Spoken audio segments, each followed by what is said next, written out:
ایک चिड़िया ने गेहूं के खेत में घोंसला बनाया और जब अंडों से बच्चे निकल आए तो खेत भी पकने के करीब था। एक दिन जब वो दाना दुनके की तलाश में जाने लगी तो उसने बच्चों से कहा, मेरे बाद अगर खेत का मालिक आए या इसके घर वाले आए तो उनकी बातें गौर से सुनना और फिर मुझे बताना वो क्या बातें कर रहे थे।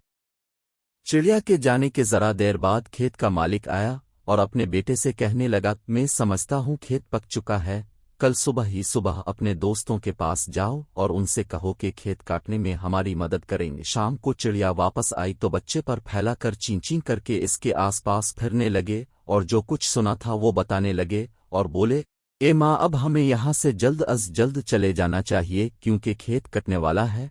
चिड़िया ने कहा, खातिर जमा रखो, घबराने की कोई जरूरत नहीं। याद रखो, जिस खेत का मालिक अपने दोस्तों और पड़ोसियों पर भरोसा करता है इसका खेत नहीं कटता। मुझे यकीन है ये खेत कल नहीं कटेगा।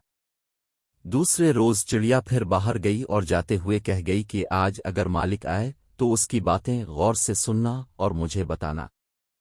कुछ देर बाद खेत का मालिक आया और बहुत देर तक अपने पड़ोसियों और दोस्तों की राह देखता रहा, लेकिन वहां कोई ना आया। जब धूप तेज हो गई तो अपने बेटे से कहने लगा, इन दोस्तों और पड़ोसियों का कोई भरोसा नहीं, बेहतर है कि तुम अपने चचाजाद और भाइयों से कहो कि खेत काटने में हमारी मदद करें।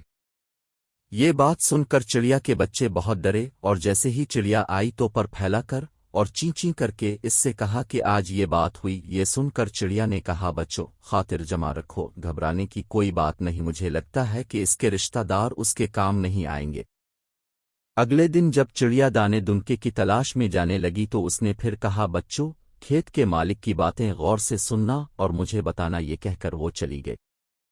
कुछ देर बाद खेत का मालिक आया और बहुत देर तक अपने भाई और भतीजों का इंतजार करता रहा, लेकिन वहां कोई ना आया।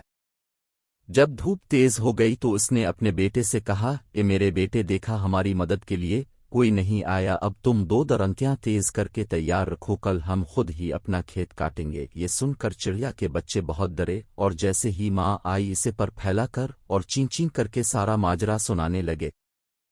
ये बात सुनकर चिड़िया ने कहा, ये बच्चों, अब हमें यहाँ से जरूर चले जाना चाहिए। मुझे यकीन है कि ये खेत अब जरूर कटेगा क्योंकि जो आदमी अपना काम खुद करने के लिए तैयार होता है वो काम जरूर होता है। ये कहकर वो अपने बच्चों को इस खेत से दूसरी जगह ले गई। अगली सुबह खेत का मालिक आया और बेटे के साथ मिलकर खेत काटने लगा और खेत काट लिया, लेकिन इससे पहले चिड़िया वहां से अपने बच्चों को लेकर जा चुकी थी।